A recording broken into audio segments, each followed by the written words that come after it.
मोहित जी, हम आज के अपने इस पॉडकास्ट में आपका स्वागत करते हैं और साथ ही धन्यवाद करते हैं कि आपने टाइम निकाला और हमें अपने बारे में जानने का मौका दिया। I am also very thankful to Ayush bhai for giving you valuable input times and आज मैं आपके सामने भगवान महावीर विद्यापीठ के चुनाव की जो चर्चा है उसको लेकर आपके सामने मौजूद हूँ। मैं खुद एक प्रत्याशी हूँ प्रधान पद का मेरी टीम के साथ। तो आज हम बात करेंगे कि हमारे भगवान महावीर विद्यापीठ के चुनाव के बारे में कि मेरा विजन क्या है, मेरी टीम का विजन क्या है और हम सब चुनाव में क्यों उतरे हैं। तो हमारा पहला क्वेश्चन आपसे यही, ये 24 अगस्त को भगवान महावीर विद्यापीठ की जो इलेक्शन होने वाले हैं, चुनाव होने वाले हैं, उनकी इतनी चर्चा क्यों है और इसका महत्व क्या है? देखिए, भगवान महावीर विद्यापीठ एक संस्था है जैन समाज की, जिसका निर्माण 12 मार्च 1986 को हुआ था, जो लगभग 40 वर्ष पूर्ण करने के अग्रसर है। भगवान महावीर विद्यापीठ में 3 स्कूल संचालित करती है, जैन पब्लिक स्कूल, अंकुर स्कूल और प्रोडिजी स्कूल। इसमें त्रिवार्षिक चुनाव होते हैं जो 2022 में हुए थे। अब 2025 में पुनः इसके चुनाव होने वाले हैं और 24 अगस्त 2025 को 18 प्रत्याशी मैदान में है, 950 वोटर है, 950 मेंबर है, सम्मानित सदस्य भगवान महावीर विद्यापीठ के, जो 18 में से किन्हीं 9 प्रत्याशी, 5 पदाधिकारी और 4 शासकीय निकाय के सदस्य को चुनने वाले हैं। मोहित जी, आज हम आपसे आपके बारे में जानना चाहते हैं। मैं पेशे से चार्टर्ड अकाउंटेंट हूं और अपनी खुद की सीए की प्रैक्टिस कर रहा हूं। अगर मेरी एजुकेशन क्वालिफिकेशन के बारे में देखा जाए तो मैंने स्वयं जैन पब्लिक स्कूल से अपनी 12th कंप्लीट करने के बाद अपना सीए कोर्स किया, बीकॉम किया, एमकॉम, एमबीए, एमए इकोनॉमिक्स और एलएलबी करने के बाद मैंने अपना खुद का करियर सीए प्रैक्टिस में अपना शुरुआत की। अगर मेरे सामाजिक बैकग्राउंड में देखा जाए तो मैं खुद बीजेपी सीए सेल का प्रदेश का संयोजक हूं, जहां पर हम सीए मेंबर्स की, सीए फ्रेटर्निटी की आवाज को बुलंद करते रहे हैं। और हमारी आईसीआई जो मदर बॉडी हमारी इंस्टीट्यूट है, उसका मैं एआई का सेंट्रल लेवल कमेटी पे कोऑप्टेड मेंबर हूं, जहां पर हम आर्टिफिशियल इंटेलिजेंस के ऊपर हम काम भी कर रहे हैं। मैंने लगभग 100 से ज्यादा कॉन्फ्रेंस में स्पीकर के तौर पर अपने आप को एड्रेस किया है, स्पीकर के तौर पर, और लगभग आईसीआई के ही प्लेटफॉर्म से 50,000 से ज्यादा बच्चों को गाइडेंस और मेंटोरशिप दी है कि हम सीए में कैसे अपना करियर बना सकते हैं और आगे अपनी जिंदगी की भूमिका को कैसे आगे और बढ़ा सकते हैं। मेरे लिए बड़ा गर्व का समय रहा 2025, जब मैंने भारत मंडपम में से आईसीआई का योगा डे, जिसमें लगभग 2000 से ज्यादा चार्टर्ड अकाउंटेंट थे, उसको मैंने होस्ट किया। और इन्हीं सभी कॉन्फिडेंस और इन्हीं सभी रिकॉग्निशन को देखते हुए आज मैं भगवान महावीर विद्यापीठ में प्रधान पद के चुनाव के प्रत्याशी पर अपना चुनाव लड़ रहा हूँ।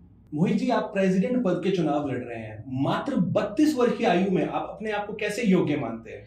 मेरा प्रधान पद पर आना केवल पद पाना नहीं है, बल्कि सेवा करना और कहीं ना कहीं इस बदलते हुए समावेश में अपने एजुकेशनल इंस्टीट्यूशन को चलाने के लिए एजुकेटेड लोगों को आगे लाना है। मैं उन सभी अपने युवा साथियों के लिए एक उदाहरण बनना चाहता हूं इस चुनाव के माध्यम से, जो कहीं ना कहीं किसी ना किसी संस्था में अपना कुछ ना कुछ कंट्रीब्यूशन देना चाहते हैं, परंतु आगे आने के लिए संशय करते हैं।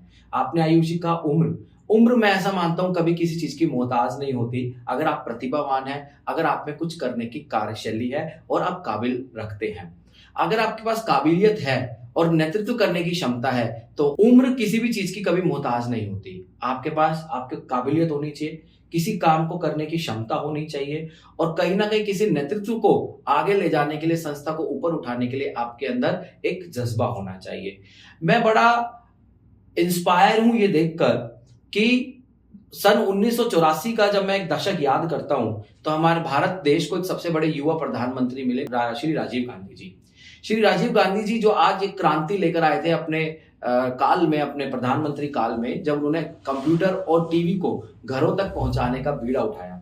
एक वो शुरुआत थी आज जो डिजिटल इंडिया बन के निकला है। मैं आज अपनी संस्था के लिए, अपनी समाज के लिए एक शुरुआत कर रहा हूं उन युवा वर्गों के लिए कि आप आगे आएं, संस्था में आपकी जरूरत। आज अगर मैं देखता हूं तो जब आईपीएल देखा हमने तो वैभव सूर्यवंशी जो बिहार से मात्र 14 साल की उम्र में राजस्थान रॉयल से आईपीएल क्रिकेट टीम खेला, तो क्या वहां पर उम्र आगे आई? नहीं, उनकी काबिलियत और उनकी क्षमता आगे आई, प्रतिभा आगे आई उस आईपीएल टीम में खेलने के लिए। और मैं बड़ा इंस्पायर भी हूं हमारे रेवाड़ी जिले के डीसी श्रीमान अभिषेक मीना जी से, जो मात्र 30 वर्ष की उम्र में आज पूरे जिले को संभाल रहे हैं। मैं तो सिर्फ एक संस्था को संभालने निकला हूं, क्या उस संस्था को देखने के लिए, संभालने के लिए उम्र कभी आगे आ सकती है? नहीं। आपके अंदर प्रतिभा होनी चाहिए, काबिलियत होनी चाहिए, क्षमता होनी चाहिए कुछ बदलाव लाने की और कुछ अच्छा करने की। मोहित जी, हमने आपसे आपके बारे में तो जाना, पर आप कुछ अपनी टीम के बारे में भी बताएं और पूरी टीम का एक विजन क्या है वो भी बताएं। मेरे साथ और मेरी टीम के साथ उप प्रधान पे हमारी एक महिला प्रत्याशी है, महिला शक्ति श्रीमती सीमा जैन जी हैं, जो 2019 से 22 में मेरे साथ हमारे साथ में कार्यकाल में एग्जीक्यूटिव मेंबर बन के स्कूल में कार्य कर चुकी हैं। सचिव पद पर श्री अरुण जैन जी हैं, जो खुद अपने आप में जैन समाज के सचिव रह चुके हैं। उप ज्वाइंट सेक्रेटरी पे यानी कि सह सचिव पर श्री प्रवीण जैन जी हैं, जो 2016 से 19 में स्कूल में ही एग्जीक्यूटिव मेंबर रहकर अपना सेवाएं दे चुके हैं। और कैशियर पद पे श्री नितिन जैन जी हैं, जो 2019 से 22 में जब मैं मेंबर रहा, एग्जीक्यूटिव मेंबर रहा, मेरे साथ ही वो कैशियर पे भी अपनी सेवाएं दे चुके हैं और वो दोबारा कैशियर पद पे अपने चुनाव लड़ रहे हैं। एग्जीक्यूटिव मेंबर पद पे 4 प्रत्याशी हैं, श्री निपुण जैन, श्री रविंदर जैन, श्री विजय जैन और श्री पंकज जैन, जो कहीं ना कहीं किसी न किसी समाज की संस्था में अपनी सेवाएं दे रहे हैं और पहले अलग अलग पदों पर कार्य कर भी चुके हैं। मेरा और मेरी टीम का सिर्फ एक ध्येय है कि सेवा करने का अवसर, ना कि पद पाने की लालसा। हमारा मेन मकसद सिर्फ क्या है कि जो संस्था है, आज हमें उस संस्था को ऊंचा उठाना है, उस संस्था की प्रगति करनी है और उस प्रगति में जो हम 9 प्रत्याशी मेरी टीम गढ़ी के चुनाव चिन्ह से हम सामने हैं, हमारा सिर्फ और सिर्फ अवसर एक सेवा का मौका पाना है। और मैं सभी से गुजारिश भी करूंगा कि मुझे और मेरी संपूर्ण टीम को आप एक बार मौका दीजिए, एक अवसर दीजिए सेवा के भाव का, सेवा करने का। आज जब हम लोगों के घरों में जा रहे हैं, एक चुनावी कैंपेनिंग के तौर पे जब हम लोगों के घर जा रहे हैं, सभी वर्ग हमें आशीर्वाद दे रहे हैं। एक कहीं ना कहीं सबकी सोच है बदलाव की लहर, बदलाव होना चाहिए, बदलाव होना निश्चित है, चाहे वो युवा वर्ग हो, चाहे वो महिला हो, चाहे वो वरिष्ठ जन हो। सभी कहते हैं कि संस्था में अब बदलाव की आवश्यकता है और मैं मानता हूं कि शायद इस आवश्यकता एक हमारे लिए अवसर है संस्था के लिए सेवा करने का, संस्था में अपनी क्षमता से ज्यादा संस्था के लिए प्रगति का महत्व देने का। मैं और मेरी टीम का विजन है 3 स्कूल, जैन पब्लिक, अंकुर और प्रोडिजी, तीनों स्कूल में प्रतिभा, छात्रों की प्रतिभा को निखारना और स्कूल की प्रतिभा को आगे बढ़ाना।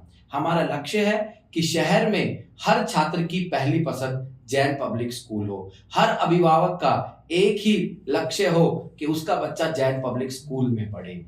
आज हम इस बदलाव की यात्रा को हमने अपने चुनाव में परिवर्तन नाम देकर हमने एक मुहिम शुरू की है। हमारा कोई पत्र घोषणा पत्र नहीं है, एक संकल्प पत्र है जिसमें हम संकल्पित हैं सेवा का भाव और परिवर्तन शब्द पर, परिवर्तन के ध्येय को लेकर आगे बढ़ना और तीनों स्कूल की छवि को और बेहतर और मजबूत बनाना, ताकि हमारे जिले में जेपीएस हर छात्र की, आने वाले विद्यार्थी की पहली पसंद बन सके। मोहित जी, अभी आपने परिवर्तन के बारे में बोला, प्लीज थोड़ा सा अच्छे से बताएंगे परिवर्तन क्या है? परिवर्तन यानी कि बदलाव, एक यात्रा सकारात्मक बदलाव की ओर। परिवर्तन की यात्रा में परिवर्तन का पी का मतलब है प्रोग्रेस इन एजुकेशन, शिक्षा के ऊपर जोर देना। शिक्षक प्रतिभा, बच्चे की, छात्र की प्रतिभा को समझना, परखना, ज्ञान आधारित नहीं कौशल आधारित शिक्षा देना। ए का मतलब है अकाउंटेबिलिटी एंड ट्रांसपेरेंसी, पूरी पारदर्शिता के साथ काम करना। आर का मतलब है respect and inclusion, Jain public school के जितने भी स्टेक होल्डर्स हैं, चाहे वो टीचर्स हो, छात्र हो, पेरेंट्स हो, मेंबर्स हो, सभी को रिस्पेक्ट देना। आई का मतलब है इनोवेशन इन इंफ्रास्ट्रक्चर, इंफ्रास्ट्रक्चर को और बेहतर बनाना। वी का मतलब है वैल्यूज एंड कल्चर, भारतीय संस्कृति, जैन सिद्धांत और नैतिक शिक्षा देना। ए का मतलब है एक्टिव पार्टिसिपेशन, सभी की सहभागिता, सभी की सक्रिय सहभागिता को साथ लेकर चलना। आर का मतलब है रिफॉर्मेशन ऑफ पॉलिसीज, जैसे न्यू एजुकेशन पॉलिसीज आई सरकार के द्वारा, उसमें हमें और नई नई पॉलिसी अपने स्कूल में लेकर आना, ताकि आज के बदलते माहौल के हिसाब से हम सबसे आगे अपने विद्यालय को सबसे आगे रख सके। टी का मतलब है टैलेंट नर्चरिंग, टैलेंट नर्चरिंग का मतलब हर छात्र की प्रतिभा को परखना और उसमें उसको बढ़ावा देना। ए का मतलब है एडवांसमेंट थ्रू टेक्नोलॉजी, आज देखिए digital India, AI, artificial intelligence कितना आगे बढ़ रहा है। इन्हीं सिद्धांतों पर, नए मूल्यों पर बच्चों को डिजिटल के थ्रू, टेक्नोलॉजी के थ्रू एजुकेशन देना। और एन का मतलब है नर्चरिंग टुमारोज लीडर, आने वाला छात्र जेपीएस का हो सकता है कहीं ना कहीं देश के लिए काम करे, प्रदेश के लिए काम करे, नासा में जाकर या स्पेस में जाकर देश का झंडा लहराए। उसको कहीं ना कहीं नर्चर करना और उसको आगे बढ़ावा देना, सिर्फ एजुकेशन तक नहीं रुकना, उसको और भी जगह अपने और कोर एरियाज में भी वो अपने आप को डेवलप कर सकता है, नई स्किल्स ले सकता है। यही हमारी परिवर्तन की यात्रा है और यही एक बदलाव की यात्रा है जिसकी मुहिम लेकर हम इस चुनाव में उतरे हैं। हमारे 9 प्रत्याशी परिवर्तन को अपना ध्येय बनाकर चले हैं और मैं मानता हूं कि हमें प्रत्येक वर्ग से, चाहे वो युवा वर्ग हो, चाहे वो महिला शक्ति हो, चाहे वो वरिष्ठ लोग हो, सभी की आज कहीं ना कहीं एक मुहिम है कि बदलाव होना जरूरी है और ये बदलाव हमारे लिए एक अवसर है सेवा करने का और सेवा का भाव रखने का। मोहित जी, आपने बताया कि आपका चुनाव चिन्ह घड़ी है। कोई विशेष बात जो आपने ये चुनाव चिन्ह चुना? देखिए, मेरी और मेरी टीम का लक्ष्य है बदलाव और कहीं ना कहीं समय आज बदल रहा है, प्रकृति का नियम है बदलाव करना।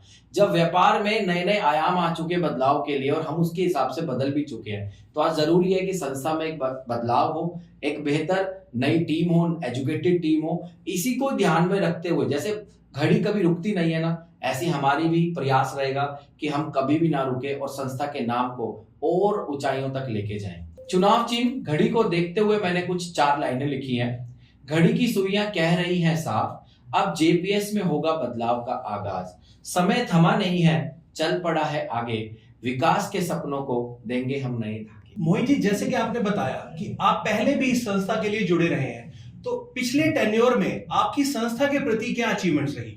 आयुष जी, मुझे समाज का पूरा भरपूर आशीर्वाद मिला। जब मैंने पहली बार चुनाव लड़ा 2019 से 22 में, तो मैं एग्जीक्यूटिव मेंबर चुन के गया। 2022 से 25 में मैं मैनेजर कम ज्वाइंट सेक्रेटरी चुन के गया। इन 6 सालों के टेन्योरशिप में बहुत सारे काम किए। उन कामों में सबसे ज्यादा जो बेहतरीन काम, जो माइलस्टोन रहे, मैं बताना चाहूंगा। 2023 में रेवाड़ी जिले से मात्र एक जैन पब्लिक स्कूल, एक ऐसा स्कूल है जिसके बच्चे राष्ट्रपति भवन तक पहुंचे। रक्षाबंधन पर राष्ट्रपति जी ने हमारे जैन पब्लिक स्कूल के बच्चों से राखी बंधवाई। 2020 में 19-20 में जब कोविड की महामारी थी, तो जैन पब्लिक स्कूल एक ऐसा स्कूल रहा जिसमें कोविड वैक्सीनेशन सबसे ज्यादा लगी और सभी वर्गों को देखते हुए लगी, कोई बिना भेदभाव के। स्टूडेंट काउंसिल बनाई गई जिसमें स्टूडेंट काउंसिल में छात्र अपनी कोई भी परेशानी, कोई भी बात है, वो काउंसिल में रखता था और काउंसिल की बात हम तक पहुंचती थी और हम उसका निदान करते थे।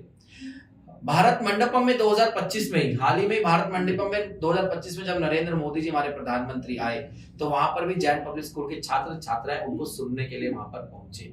और मॉक पार्लियामेंट, जो कहीं ना कहीं एक लीडरशिप के लिए एक प्रोग्राम होता है, मॉक पार्लियामेंट 2025 में, जो मेरा एक सपना था कि मैं अपने स्कूल में कराऊं, मॉक पार्लियामेंट कराए जिसमें सभी छात्र छात्राओं को लीडरशिप कैसे की जा सकती है और कैसे बनते हैं उसको समझने का और सीखने का और पटल पे रखने का मौका मिला। मोहित जी, अंत में बस हम ये जानना चाहते हैं कि आप अपने मतदाताओं, अपने वोटर्स के लिए क्या संदेश रखना चाहते हैं आगे? मैं अपने सम्मानित भगवान महावीर विद्यापीठ के सभी सम्मानित सदस्यों से यह अपील करना चाहूंगा कि आने वाले 24 अगस्त 2025 रविवार को सुबह 8 बजे शाम 4 बजे तक आप अपना अमूल्य वोट जरूर कास्ट करें और मैं ये भी अपील करना चाहूंगा कि आपका एक एक कीमती वोट हमारे चुनाव चिन्ह घड़ी को जाए, क्योंकि एक एक वोट ही आज जेपीएस के बदलाव की यात्रा है, एक सुनहरे भविष्य की यात्रा है।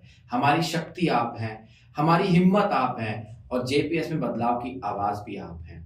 आपसे करबद्ध निवेदन है कि आइए जेपीएस में एक बदलाव की यात्रा का शुरुआत करते हैं, एक बदलाव करते हैं, एक नई जेपीएस का निर्माण करते हैं। धन्यवाद। जय जिनेन्द्र।